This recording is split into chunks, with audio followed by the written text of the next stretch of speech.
Schönen guten Abend, good evening. Nice to have you here. KRISTINA, welcome. Johan, missing you on the stage. Easy, take your time. This is the first talk for this year's Rotlicht Festival. We're very happy and very proud that we can organize these talks, and during the next days we're going to have many artists here present. All of the talks are also streamed, so they're made also for the audience that could not visit us, and feel free to share the links later and so on. We are starting tonight with KRISTINA FELDHAMMER and with her presentation, and that's already all from my side. Hey. And after this, go directly to the next one, and the first one is going to be from Sergey Melnitchenko. He will now introduce from idea to visualization. It's his talk. I'm giving the mic already to KRISTINA, and thank you very much for coming. Yeah, thank you. Also to Dino and Kati for inviting me. I would just like to very quickly preface this talk by mentioning the UK collective, the Sustainable Darkroom, who I feel very indebted to when it comes to resources for alternative ways of thinking or working with photography. Yeah, so there is a lot of talk about keeping analog photography alive, preserving all of these old techniques and processes, which seems to be working relatively well, considering that especially among the younger generation, a lot of people seem to be interested in working analog. So at this point, I'm asking myself to what extent it is necessary and even indispensable to also find or define new approaches as to how a possible future of analog photography can look like if we consider things like the environment or various ecosystems. So how can analog photography really become something that is aware of its impact on external factors, so on the viewer but also on the environment, and what is necessary for that. Next slide. Yeah, just in the beginning to quickly give a short overview of my own work or my approach to photography. So I mainly work as a photographic artist, and most of what I do is very material focused, which is very important for me because in this way I can really explore what photography is comprised of. And I'm very interested in introducing organic materials to the process, so I can bring them in relation to photography. And I always return to this question, how can an image kind of keep a certain kind of autonomy, or how can it develop one in the first place? So I actually try to interfere as little as possible. Next slide. Besides photography, my background is actually dance, or working with the body, working with various kinds of bodies, so also inanimate objects, materials. And so I've always been interested in this direct exchange with body and space and materials in space. Yeah, so I think this was also what has led me at some point to question the fact that while I've always been working in or with nature thematically, but what about the materials? What about the tools that I work with? So what are they made of? Where do they come from? Who makes them? And what happens with them once they are used up? So I think with this kind of approach, really every single material is essential and it needs to be considered. And then photography is less about documenting or depicting or expressing something, but really it's the entire process that is brought in relation to the environment. Next slide. Yeah, and I think this kind of bringing in relation or locating oneself in the environment of photography is very important to realize that photography is linked, is connected to so many other industries. And to really just start with the very basics, what is needed to take an analog picture. Well, of course I need a camera, I need film, I need some kind of light source, chemicals and water. Next slide. But then I already realized, well, okay, so what kind of light do I use? Do I use sunlight? Then I'm dependent on the weather. Do I use artificial light? Well, where do I get that from? And I'm also then depending on electricity.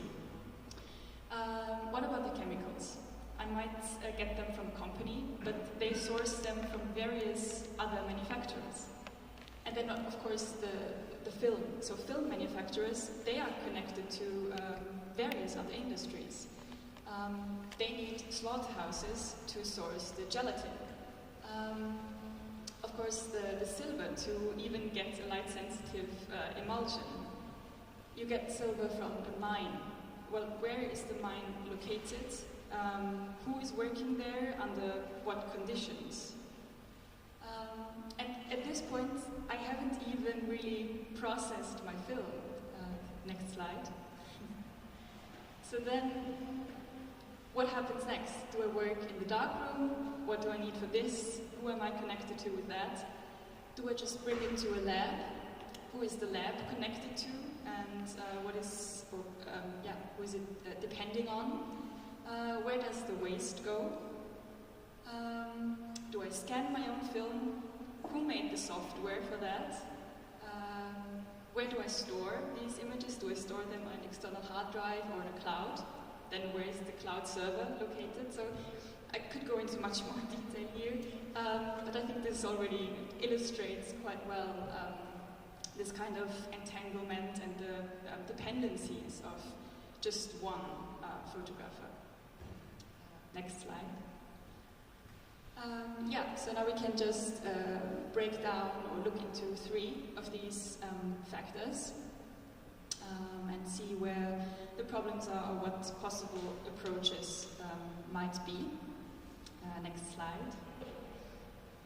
Yeah, so starting with chemicals, I mean, this seems rather obvious that most of the chemicals used are rather toxic for the environment, especially when they are disposed of improperly. So when I just flush them down the drain, they inhibit the various organisms that are used in sewage systems to treat the water. There are some companies that have, in the recent years, introduced a kind of eco line of their products, which are mainly based on ascorbic acid, which is a good direction, definitely. But then when I look up the other chemicals, the rest of the components of these products, they are nowhere near environmentally friendly. So I think these eco-products should be regarded rather critically, and they should definitely be disposed of just like the rest of the chemicals with the toxic waste. Yeah, so speaking of disposal, what actually happens with the chemicals once I bring them to the toxic waste center? When it comes to this, Vienna is actually quite progressive because everything can be processed directly and locally. So the chemicals are inspected and then they are turned to either heating or electricity. With the black and white fixer, which is actually really nice, they extract the silver first. And I think this also brings up a very good point. So could it become a kind of common practice to use photographic waste as a resource for other industries? Yeah, and of course in other parts of Austria and especially in other countries, this might already look very different. Yeah, so speaking of fixer, next slide. Yeah, so this is probably one of the harder chemicals to find a really good alternative for. You can definitely use just salt water, which is what I normally use. But here the kind of soaking time can be really long. So if I have to fix and I use salt water, thank you, I fix for at least 48 hours. So yeah, these images, for instance, they were all developed with various plant-based developers and then fixed with just salt water. But yeah, so I think this, on the topic of fixing, this brings up the question, do we really need to fix every single photograph in an archival way? And this might seem very contradictory to one of the main aspects of photography, which is preservation of something. But can we maybe redefine this ideal of a truly archival image? So how would our relationship to the visual maybe change if the visual itself is a process that is really alive and that keeps changing and fading and maybe eventually even dissolving? And I think it's quite important that both of these things should exist side by side equally. So on the one hand you have the archival photograph, and on the other hand you have the ephemeral photograph. And both things are regarded equal, and not one thing is higher in value. Next slide. And next slide, sorry. Yeah, so based on some of the already existing recipes for alternative photo developers like Caffeinol, I have started to experiment with various plant-based or food waste mixtures. So for instance, I've used rosehip or stinging nettle or just organic food waste, which has now probably become my favorite developer just because I always have it available. And with using food waste, I don't have to, I don't know, take from nature again, but I can just reuse what I have available anyway. And you can definitely use a lot of other things. So you can use herbs, like sage, basil, or rosemary work very well. You can use compost, you can use beer, wine. There is a filmmaker, Lewis Harris, and he develops with rabbit droppings. So there is a lot of room for experimentation. And the main thing here is, or why it works, are the phenols in the plants and in the food. So the higher the phenol content is, the better it works for a developer. Next slide. And I think this is a very crucial point, because when I learn about this, I start asking, okay, well, which plants are there that are high in phenols, and which of them are growing in my area, in my environment? Or what other sources can I use that could work if I don't want to resort to taking from nature again? So yeah, at first I have kind of located myself in this environment of photography, and now I'm locating myself within my own environment where I live. So starting again with the basics, in which climates and weather zone am I actually living? Because many of the alternative processes, they are quite dependent on the weather. So for instance, for some techniques, I need a lot of strong sunlight, so they might only be suitable for summer.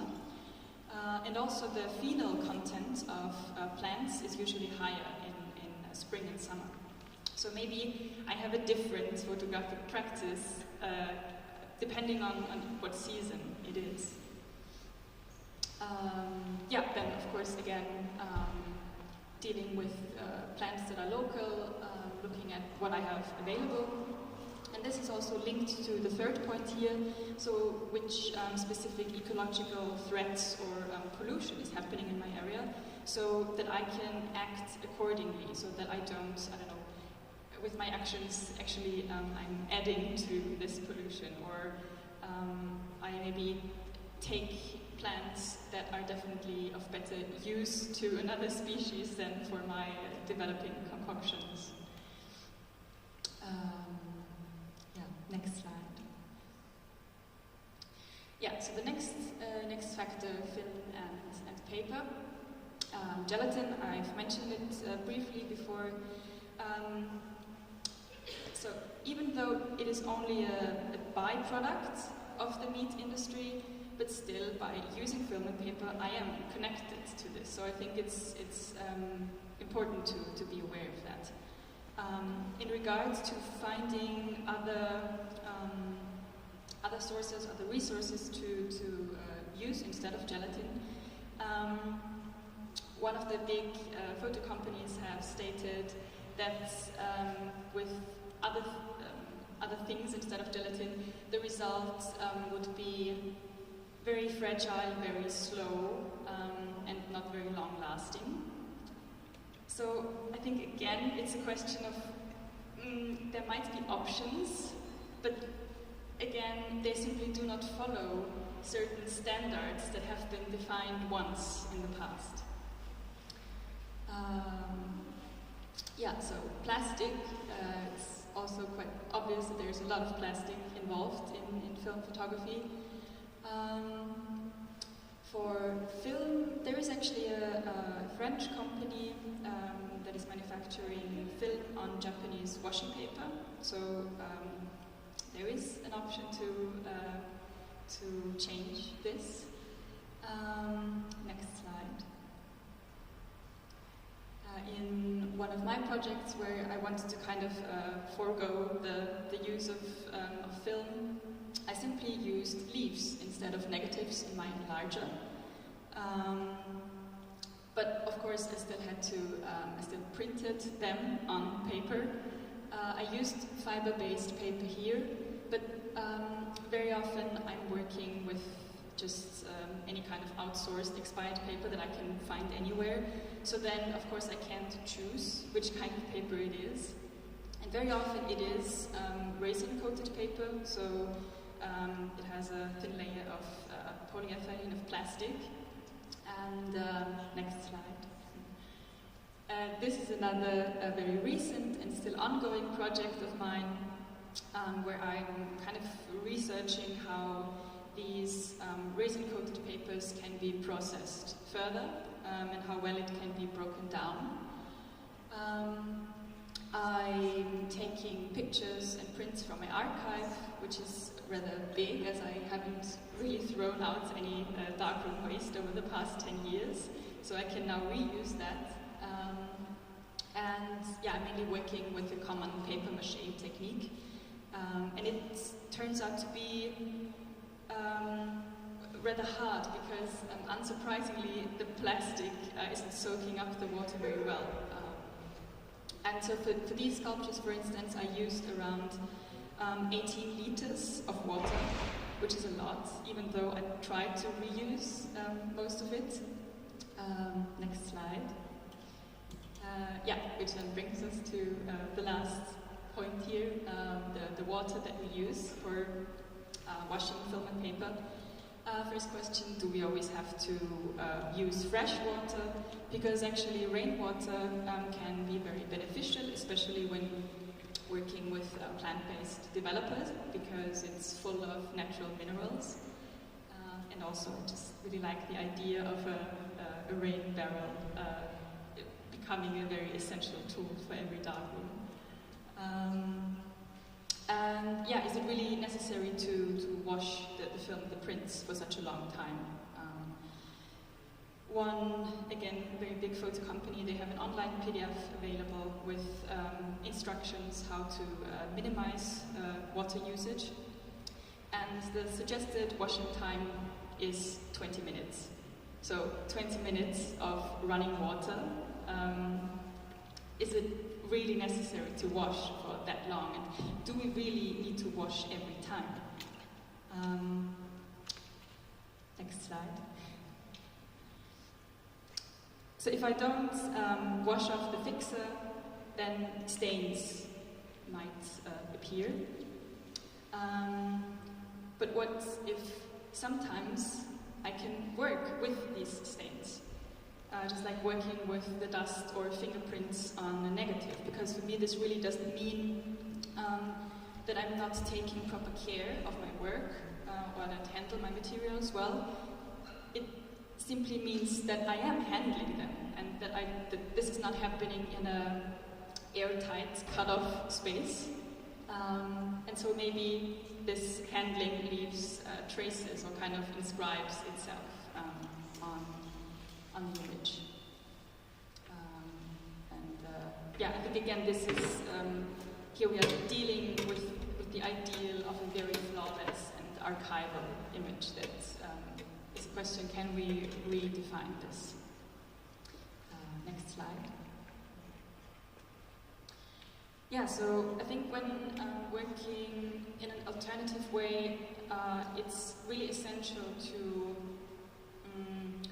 be aware not only of the connections between the material, but also of the interplay and the origin of the material. So in this way I can reuse, rework and recycle a lot.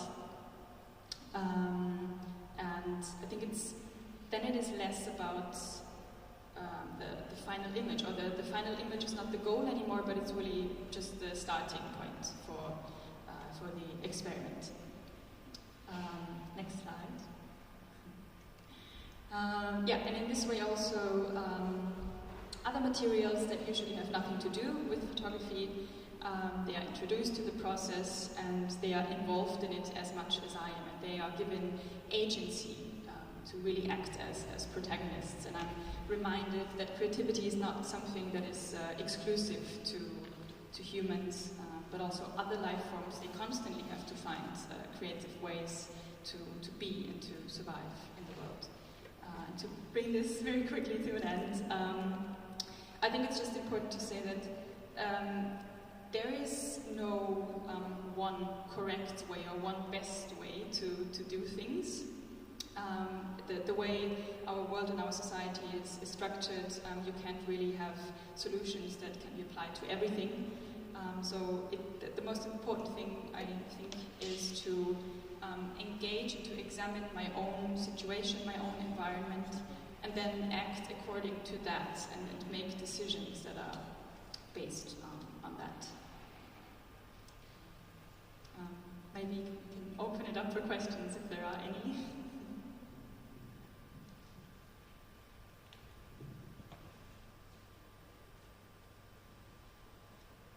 Actually, do you have a question? Possible? Second coming. Hi. First of all, thank you. It's absolutely commendable what you're doing. Maybe two comments and one question.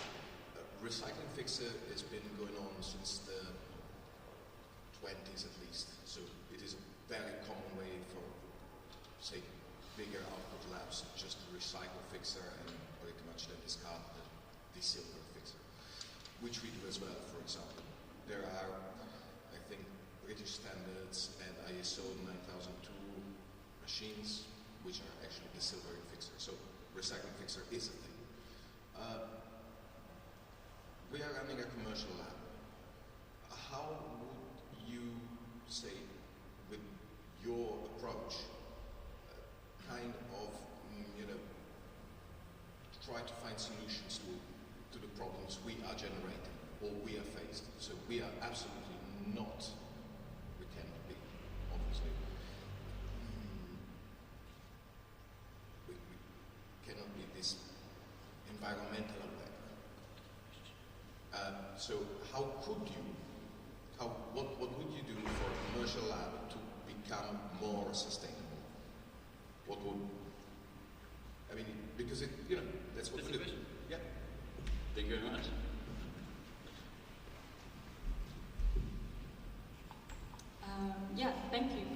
question. I think it's really important, definitely, because a lot of people are working with commercial labs, and of course it's hard for me to really come up with any kind of solution, but also because I don't really have too much insight into how a commercial lab then really works.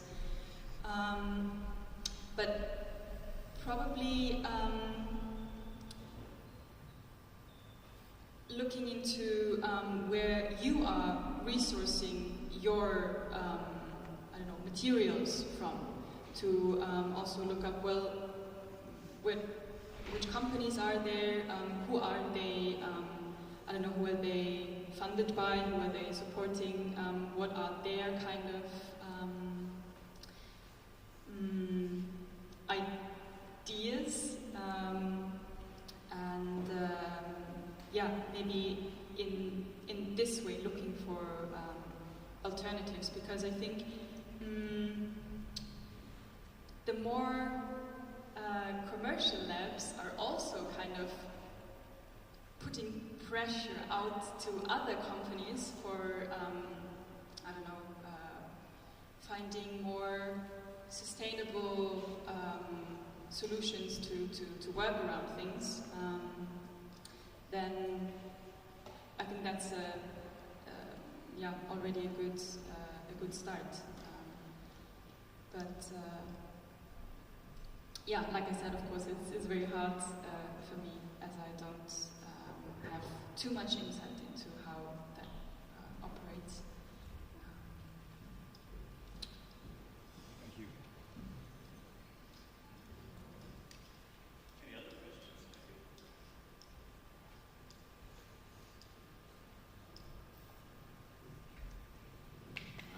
Thank you very much. Very great, inspiring. So, of course, later we can have innovation talks and go for more. For now, I'm providing the mic to Jahan, and I would also love to introduce Sergey, and this is our third speaker for today to the stage. So you can join us already. Whoever.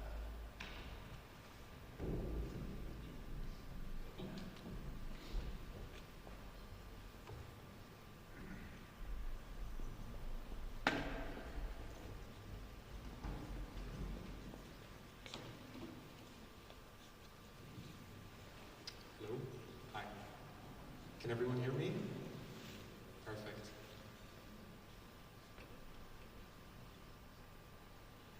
All right. So my name is JAHAN SABER, and I'm a photographer and an artist. Before I get started with my talk, I just wanted to ask into the round if you would be so kind to raise your hand if you have any experience taking photos with an analog camera. Okay, yeah, that makes sense. And do you have any experience working in a darkroom or developing your own films, perhaps? Okay, wow, nice. All right. Yeah, so whether you raised your hand or not, I'm going to promise you that by the end of the talk, you're going to learn something that you can take home and apply to anything in life. So I started out as a commercial photographer.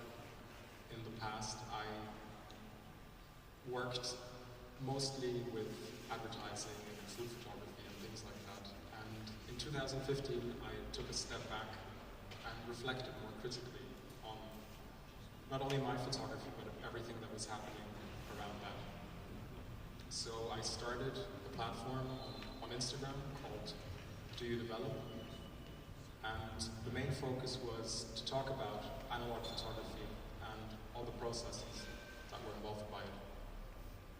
Now, this is really where everything started for me.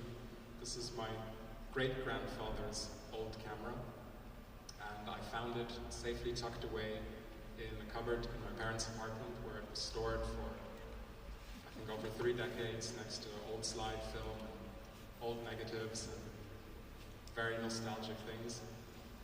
And I remember the first thing that I thought about wasn't only what kind of photos were taken with the camera, but also things like what what kind of countries it had visited, and what you saw when you looked through it, and maybe what wasn't taken, what wasn't captured on film. This is one of the oldest photos that was taken with that camera. It was made by my great-grandfather, and you see my great-grandmother here in her brand new car. And it wasn't only my great-grandfather that used this camera, who initially bought it for his job as a civil engineer. It was used by my great-grandmother and then my grandmother, who you see here in Rome, 1977, with exactly that camera. And then it was used by my parents and ultimately by me. Now, one of the important things that I noticed when I was looking at the photography that was made by my family was that there seemed to have been a completely different attitude to the photo-taking process in the past. So the natural limitations by choosing the kind of film, for example, if you used a color film or if you used a black and white film, what kind of ISO the film had, if you were, taking photos where there was a lot of light or where it was very dim. All these things had to be taken into consideration, but most importantly, the cost had to be taken into consideration. For example, now we can all take thousands of photos on our cameras or smartphones, and we can delete them all and then take them again, and it just won't cost us anything.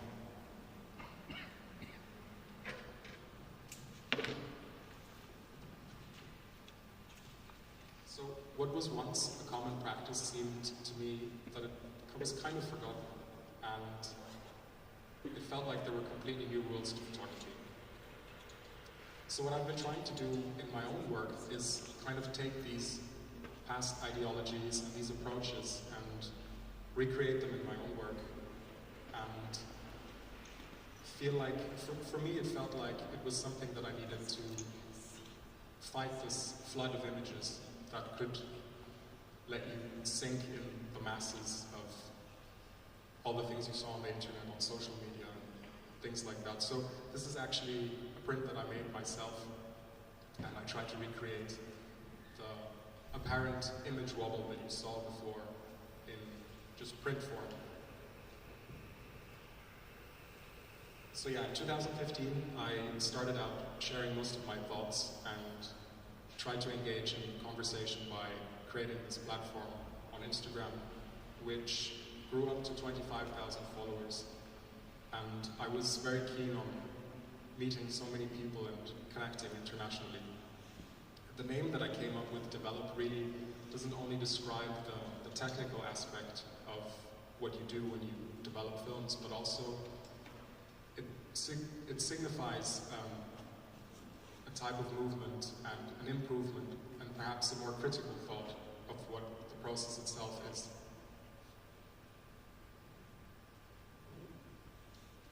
Yeah, at the same time I started the hashtag DOYOUDEVELOP, which seems to be still going strong. And while, like I said, the community aspect of things like Instagram were so great, there really also is a downside to all of that.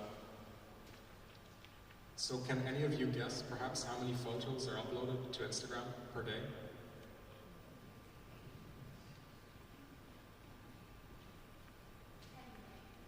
$10 million? Too many. Too many? Yeah, I would agree.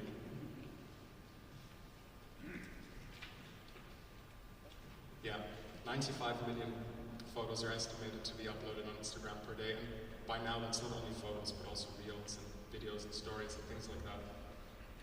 So what I experienced over the years wasn't only an overflow of images, but something that I felt was an element of carelessness, and it felt like all they were doing is curating a smartphone addiction. So that I noticed for me that analog photography really was the antidote to all of these circumstances that you could see online. So what makes it an antidote? First of all, working with your hands, it it's always a tactile experience. And that means you're connecting with the art that you're creating in a much more organic way. And in a way, you're also leaving a trace on the things that you do. It's your mark on something.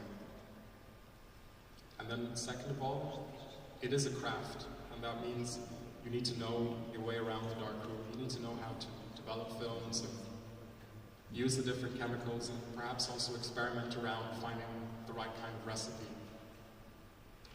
The thing that I learned is that there really are no shortcuts to analog photography, except Polaroid perhaps.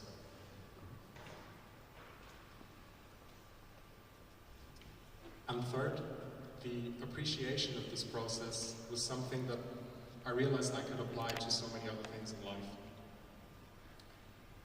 So many places are plagued with a neglect of meaning and perhaps a desire of quantity over quality. Something like fast fashion, for example. Now, talking about quantity over quality, what you see here is like half a day's work of contact sheets. And I noticed that for me this was the best way to work. So I work fully analog, and that means that I take photos on film, which need to be developed to form negatives, to then make positives, and that's the intermediate step. And noticing how many people raised their hands here, I'm pretty sure I don't need to explain much more about developing film and the different techniques. But one thing that I found, what was really important to me, was the final step, and that was the enlarging process. Now, enlarging is nothing other than placing this negative into a device called an enlarger, and what happens is that light shines through that negative that you placed in there, and it just gets projected onto a much bigger surface, where once again you can place light-sensitive paper, and you get a print by it. So, if you're really keen on finding out more about darkroom printing, I'm happy to say that there's still a few slots available at the workshop next weekend. If you want to reserve your slot there, you can check it out on the website of the Rotlicht Festival.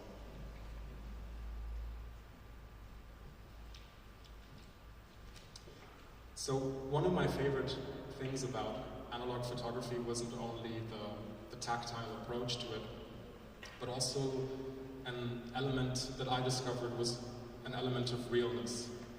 So for example, if you're holding a negative in your hands that is older than your own existence, then you somehow have a direct connection to the past. And what we see here, for example, is a print that I made of a photo that my mother took of my grandmother 40 years ago. And I recently took that negative and made a print out of it. And making this print for me was a completely vivid and tactile and mesmerizing experience, knowing that essentially what happens when you take a photo on film is that the light that is reflected off that negative is encapsulated and stored. And so in a way I was recreating the light that was reflected and bounced off my grandmother at the time. And that was a really, truly amazing experience for me.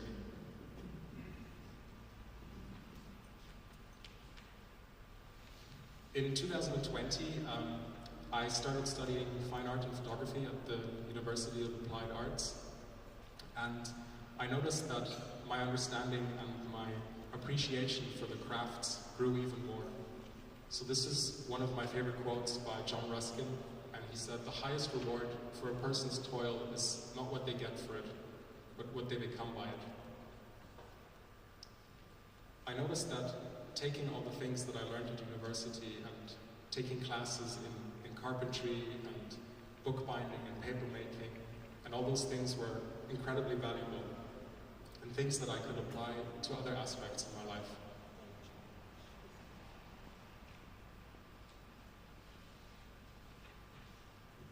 So the Japanese, for example, have a concept called ikigai, which put plainly describes your life's purpose. It combines the aspects of what you love, what you're good at, what the world needs, and what you can be paid And the intersection of it all is the ikigai. Now, the Japanese have also found out that searching for this ikigai and finding it is not only something that leads you to a more fulfilling life, but also a longer one. And notice that the part at the bottom, what you can be paid for, really isn't all that big compared to all the others. So through analog photography, what happened for me was that I noticed that a process like developing film could be completely abstracted and applied to all sorts of things in life. Like if you order a pizza, for example, you don't really have to do much for it. It's just a treat, it's something really simple, it's enjoyable, and it's good that way. But you probably shouldn't be doing it all the time. And if you compare that to taking the time to slice and cut and prepare and season a home-cooked meal that you cook with effort and love, you get a completely different reward for that. Now, without getting way too technical, essentially what happens is that when you do something with a lot of effort, in your brain you get a much more long-lasting and sustainable dopamine release. And that's essential for your well-being. So since 2015, a lot has changed in the digital world, and a lot of people are realizing that platforms like Instagram probably do a lot more harm than they do good. And that's why I'm very, very grateful to have been invited here today to talk to you about some of my ideas and share some of my work. It's events like the Rotlicht Festival where you can have an exhibition of real prints, you can engage in conversations with real audiences, and experience photography in an honest way. And that will always outshine looking at photos on a screen.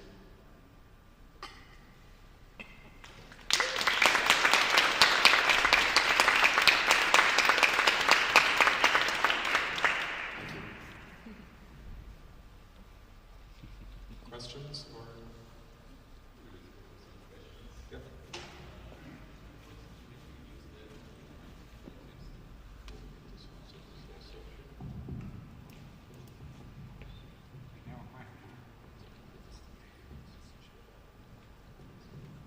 Yes. So what are you going to do with your 25,000 followers on Instagram? Yeah. What are you going to do with your 25,000 followers on Instagram? Now that you've got them to your platform, you've got them hooked on these images, where do you see yourself taking, where you think and what you want to do with the handwork outside of that space? Well, the thing is this working right? Yeah. The problem about Instagram right now, for example, is that it's so difficult to interact with people because of the algorithm. And for example, if you look at my following, I have 25,000 followers, but if I upload a story, then 400 people see it. So there is really no way to engage with people in a proper way. And I think that's also kind of the irony of it all, because now that I do everything analog, the best way to interact with people is this way and nothing else. And I think Instagram is one of those places that nothing has been around for that long, but it's probably going to go away sooner or later anyways. And let's see what the next thing will be, but this interaction hopefully will never stop.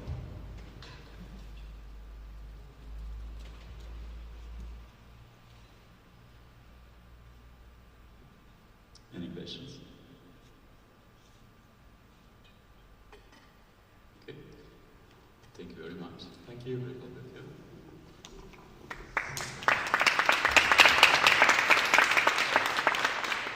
Like Jean and KRISTINA are having a workshop during the festival. There are also still some places left. If you get interested to the talk, maybe you can join them. So I would welcome Sergey to the stage, please. Hello. Welcome, and also our first, let's say, international visit directly from Ukraine.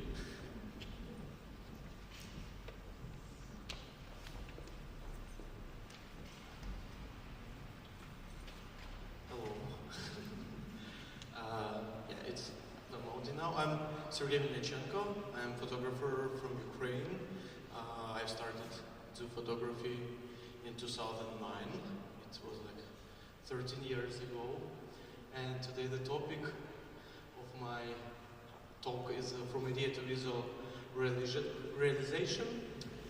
Why I choose this topic? Because it's kind of symbolic, because it was the first name of my course, which I made 4 years ago in my photography school MIF, when I founded it in my hometown Mykolaiv in Ukraine.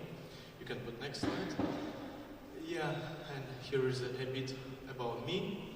I'm in photography, as I said, 13 years already, and I did a lot of projects for these 13 years, like almost 20 photographic projects.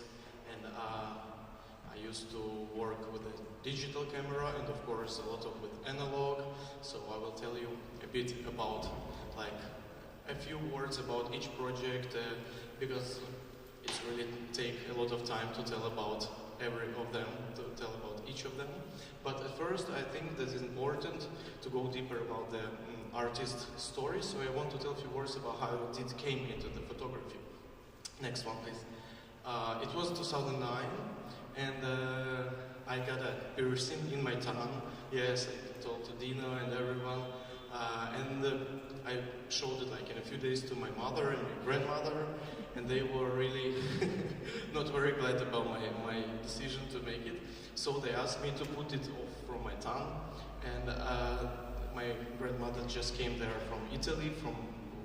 She was working hard there, and she told me like, take it off from your tongue, please. I will give you like a small present or something. And I asked her to buy me a small little camera. I was 17 years old. I really wanted to try like something because I didn't have like any camera at the time, not analog and not some. So it was my first camera, Canon. It was actually the digital one. And from that time I started like just to go into the streets, to do some street photography and everything. But of course, like, I really wanted to try myself in analog. So please, next slide. But I really didn't have any imagination how to work with analog, and I'm not actually that technician guy like who loves some like cameras and everything. I'm more about art. I love art. At that time, I was trying myself like to do some art. So I found a friend who had an analog camera and asked him to go with me into the shootings. I had some ideas, I prepared like everything, and took my friend with a camera, with the rolls and everything, and he like helped me to just fix everything, like exposure and like the focus and everything, and I just was doing my captures, which I prepared for that. So that is a small selection from 2009 to 2012. It was my start of photography. You can, please, next one. Yeah, it's from different series. It was a stage photography with my friends. I just was going into that portrait photography. I was searching like for a theme, for the issues and everything. I was like thinking what is the way in the contemporary photography. So I was like looking for foreign artists, for Ukrainian artists, and doing something what was interesting for me. And of course, a lot of black and white photography. I really love black and white film photography. Next one, please. So I was working with the 35mm cameras, with medium format cameras. Then, of course, I started like to learn how to do everything. Yeah, but I didn't like develop it by myself because I didn't have this chance. I had a scanner, good one, but I developed it in a film studios. Next one, please. Yeah. It's a bit seen. Okay, it's everything is possible to see on my website. I think it will be somewhere later. Yeah, next one, please. You can do. But in 2012, I came like I've had a meeting. I had to meet my future teacher, mentor, friend, and he's just like a father for me until now. Roman Petkovka is a Ukrainian photographer, artist. He's a student kind of Boris Mikhailov. It's a Kharkiv School of Photography. And I've started to try myself in a male body photography just to search that way. And I really loved it, you know. It was something new for the region where I lived, south of Ukraine. And I was really I have fun like to work with the team and to see the people's reaction, you know, to see the reaction of the professional, my colleagues, yeah, and artists and curators and everyone like from that point, and the people who is not like in art, but to see their like reaction, what you do, what is that, and everything. So I went deeper into the thematic. So since 2012 and 2015, I did a lot of projects about male nude body. You can slide next one. This is called Schwarzenegger is my idol, and it was the first big step into the professional photography for me, because I've become more on view in Ukraine, and I then started to apply these projects into the different international competitions, awards, festivals, and I started to be seen on that. It was like, for me, it was a huge step into the professional art photography. Next, this one is called Fashion Magazine. It was made like the homage to Kharkiv School of Photography. Everything was also done on film, like Schwarzenegger is my idol as well. I did it on 2 cameras, and this one I did like on 2 different cameras, like on a big one and a small ones, and everything like handmade it, but it was like then collected into the Photoshop. But for the first time, it was did handmade. My 2 grandmothers, me, did all these scenes and everything. Then I scanned and put everything into the digital. Next one, please. This is called The Imaginary Love. It's also like about the lost love and something is a story. It's a collaboration of me. It's girls. I shoot girls sometimes. But then the painter, the Kinder Album, she's called Kinder Album in Ukraine. But then she decided to draw guys anyway. So even here we have a guys. Next one, please. This is called Loneliness Online. It's not film, but I did it actually with the mobile phone and with the Google, with the monitor. It was in 2013. I started to search for these interesting guys on the net. Then I did a small book. But when COVID started, I understood that it's really more relevant even nowadays, you know, like this digitalization and this loneliness and everything. Next one, please. And this one is called Military Commissariat. I want to talk a bit more about it, and I will tell you why then. It's not actually a film photography, but anyway, I did it in 2014 when the first attempts for the war started in the east of Ukraine. I'm actually from Mykolaiv, it's south of Ukraine, but we also had some protests and everything, so it was some problems in our city. Then we had kind of these roadblocks on the streets. You can put a bit, yeah. Next one, and the next one, yeah. So I did this kind of mix of documentary photography and art photography. I went to make these pictures of the roadblocks, and then of my friends, and then I mixed them. And this is how the Military Commissariat series, you can go a bit, yeah, thank you. This is how this series appeared, and I was really very surprised when I got the possibility to show it in 2014 in Chile, in Valdivia, in the Gallery of Chile. They wanted to show it, and it was my first like solo exhibition there with that project.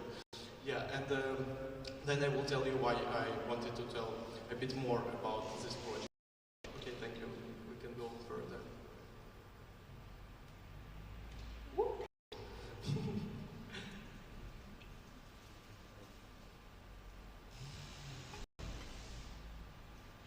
What is trouble? Yeah, thank you. We can go next. It's 14 pieces. Yeah, and the film photography of guys in my apartment in a shower. I bring my friends.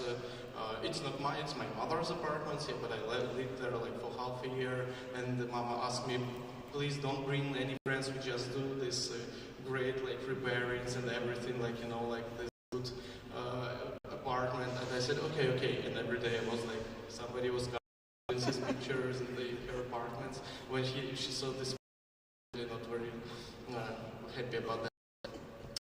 Please. Girls sometimes, yeah, this is called When I Was a Virgin. It's kind of art photography which I did like before 2015. Next one. This is called Superheroes. It was made on 6:6 medium format film camera. Almost everything I shot in like before 2015. Yeah, we can do. Yeah, why I do that years, you know, like before 2015, after, because in 2015 I went to China. I'm actually a professional dancer, not now, but like until 2017 actually, since 5 years old to 25 years old, I was a professional ballroom dancer, and we went to China with my friends and a group of dancers to perform there. So the next part of my photography life started there actually, and really changed my life a lot. Next one, please. Yeah, so we were working like this there, but sometimes I had really very interesting jobs there, as you can go. As a hostess, next one, as a chief, next one, cotton candy cooker, like this one, like animator or something, and even the priest. Yeah. So I was even the priest for some event. I was doing that. Do you agree to take him into the wife and the husband? It was really funny. And actually in my hands there is not a Bible. They gave me a Darwin book. It was also very strange, you know. So now I'm thinking that in 5 years I'm ready like to make a project about my story, because I have a lot of archivals, and I think it can be like something like a good conceptual story about my trip there. But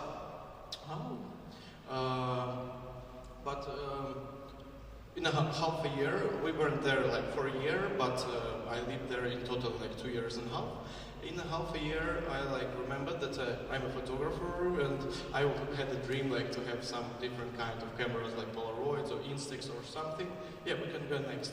And I've started to explore everything around me. So the first like maybe not half year, maybe 3-4 months was an adaptation for me, because it was the first country which I really visited after Ukraine. Next one. And I started to work with everything I had in my hands. So I did a huge series of street photography, and I really loved that I can change the style. I was really inspired about everything around. I did a huge series about the street photography, about like what was surrounding me. It was From Dusk Till Dawn, and I have a big book. Actually, I have like 9 books, so almost with the half of projects I have books already. The next one, please.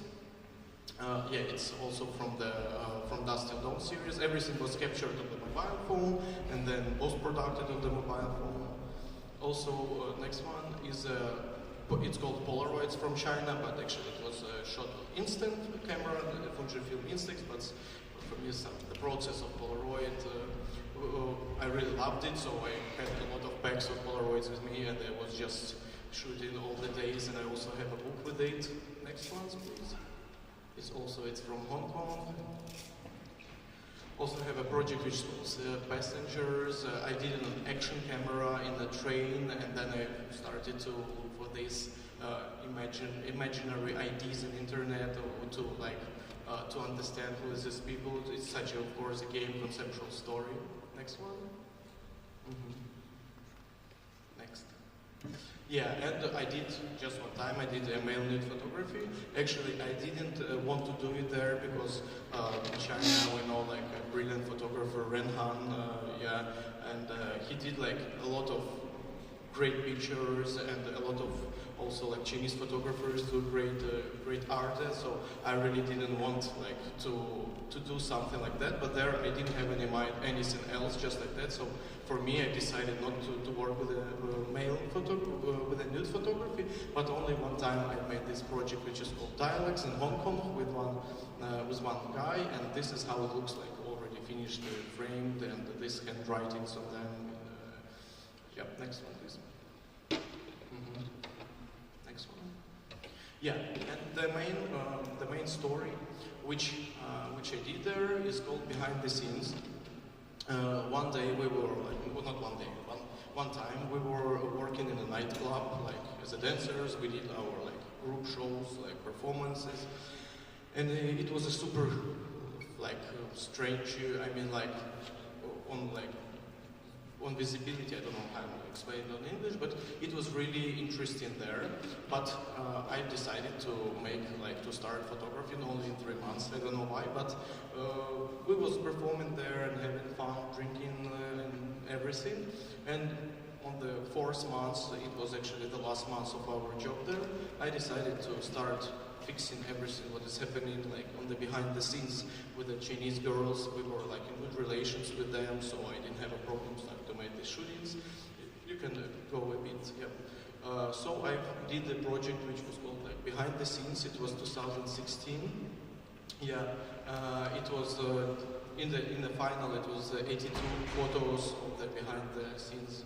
This night life of this girls who was working there with us. Yeah, you can.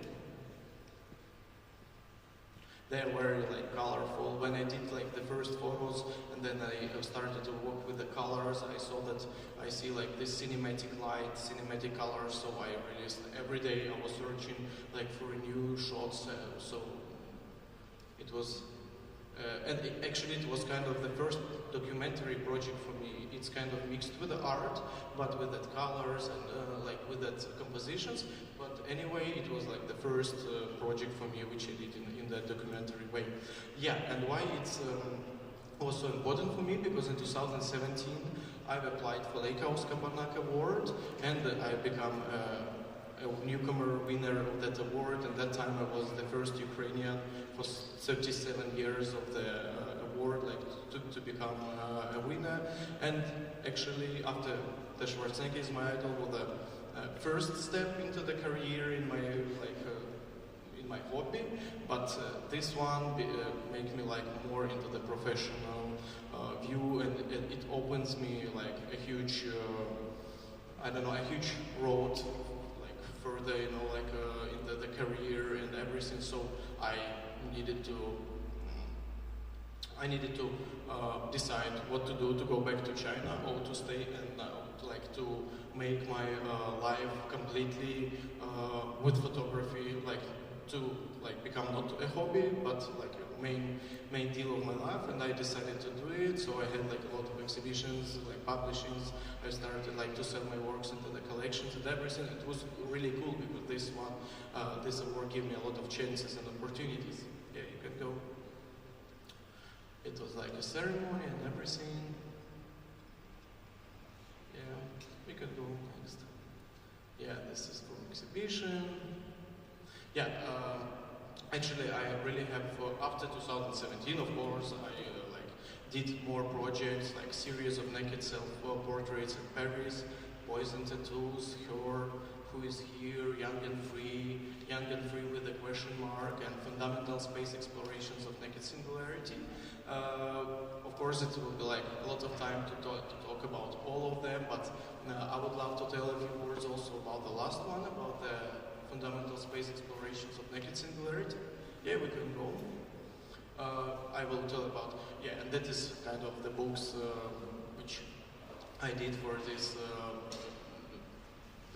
for my career and my photography life. Yeah, we can go.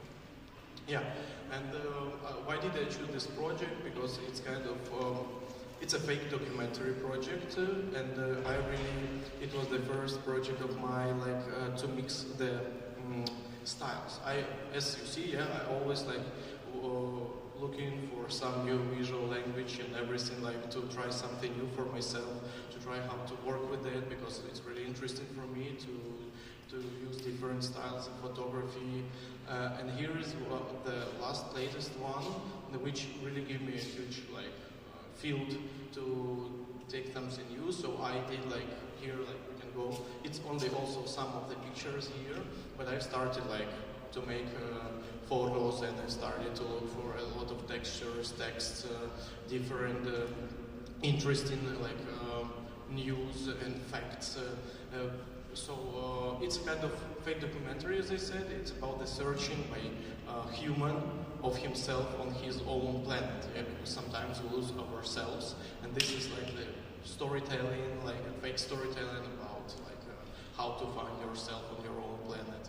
Yeah, so we started to walk around our region in the nights to make the atmosphere in the car, like to turn like Twin Peaks story and go deeper into the atmosphere and make these stories, and then of course to post-product them on the computer.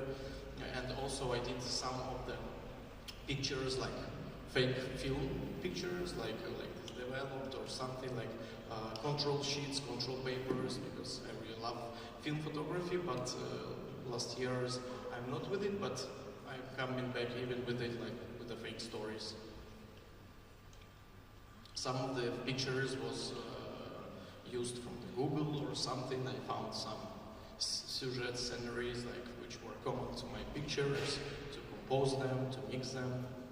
Yeah, next one. Yeah, you can go. Yeah, this one is like this developed control sheets or something, yeah, where I choose which to find.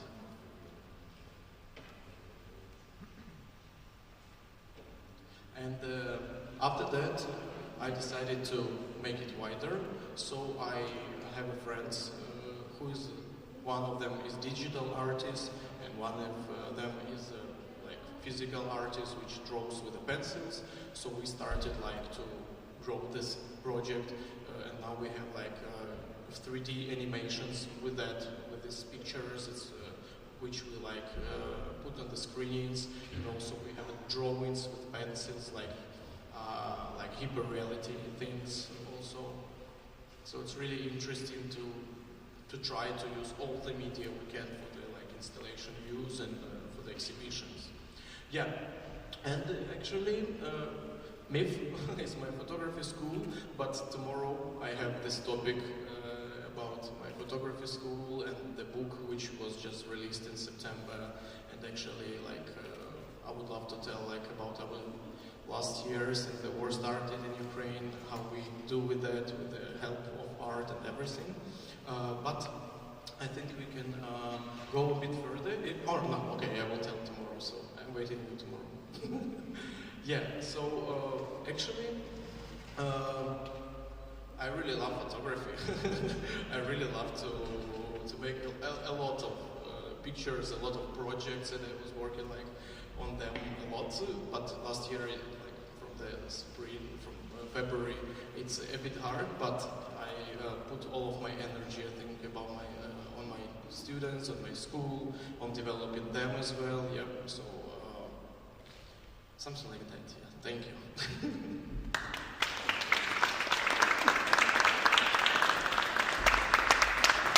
So, thank you very much, Hillary. Some questions maybe to Sergey, if you can produce the other mic.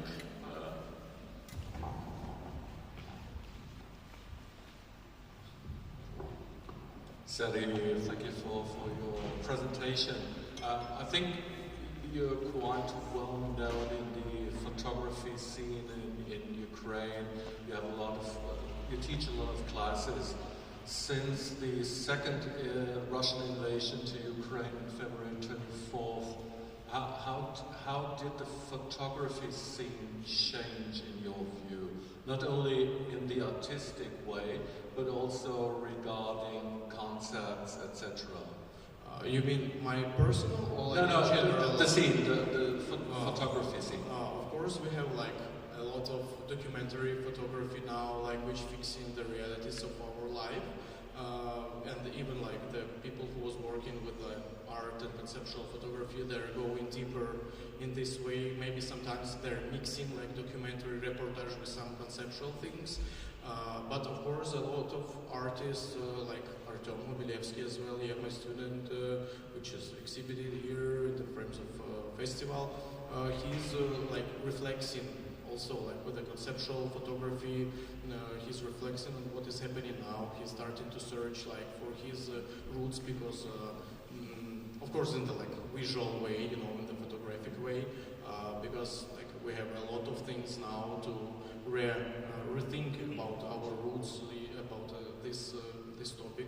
So actually, we have a powerful art scene, yeah, in photography and art scene as well, which of course everything reflects, and even my project, which I didn't show here, like for example, I have that project Young and Free. Before the 24th of February, it was about the freedom, but now it goes like a totally different way. It's about the freedom which we like are fighting for now. So, and the guys under my photos which were free before 24th, like and which are like having fun, running, and like just loving their life and everything, and now are not like prohibited to leave the country. So we're talking out about where is that freedom, you know. So and a lot of things are now at concepts, and these meanings of the projects are changing, even if they were made like before the 24th of February. Thank you. More questions? Thank you. Yeah, second. Thank you. I just have a question, because we had the first lecture, there was some relation with dance in your first talk, and then in the last talk I just heard that you have been a dancer, and then you came to photography, and I would like to know, how do you see the maybe similarities, because in my case it was just the opposite. I started to learn photography and then I became a dancer, and in your case I think it was opposite. So is there any relation you can see in both art forms? I think so, that it's definitely like some relations, because I really didn't, I never had in my mind before 2009, when I started to make photography, that I want to become an artist or photographer or something. No, it was very spontaneous. But of course, I think the dancing helped me a lot, because we did a lot of shows by ourselves, you know, like, so our like creativity should work when we need to make prepare our shows for the performances, for the concerts and everything. So I think that time we were like, it was like working in this art side, you know, so maybe this was kind of line to go into the photography, because I don't see another another ones. Yeah. Okay, thank you. Thank you. Someone else? Thank you so much. Yeah, tomorrow at the same time, it's 5 p.m. Yeah. Yeah, exactly. We have I another will program tell you. together. Yeah. You mentioned already there is a great exhibition you can visit at the Kulturzentrum Korotan. We open as a part of the pre-opening from the festival, curated by Sergey from his students. And then we're going to have also another talk. I guess it's tomorrow. More like focused on the school. Yeah. Thanks a lot. We're going to have now a little break. The next talk is starting at 6 o'clock. Maybe use the time, visit the exhibitions. In the first 2 floors you have the exhibition of Back to Black, the gallery Photon, 11 artists, and behind the main exhibition, the 20 winners of the open call. Thank you very much. And we have also a link, and you can share also this talk to your friends from tomorrow, I guess, I hope. We're going to have it already on our YouTube channel, so follow and share. Thank you very much.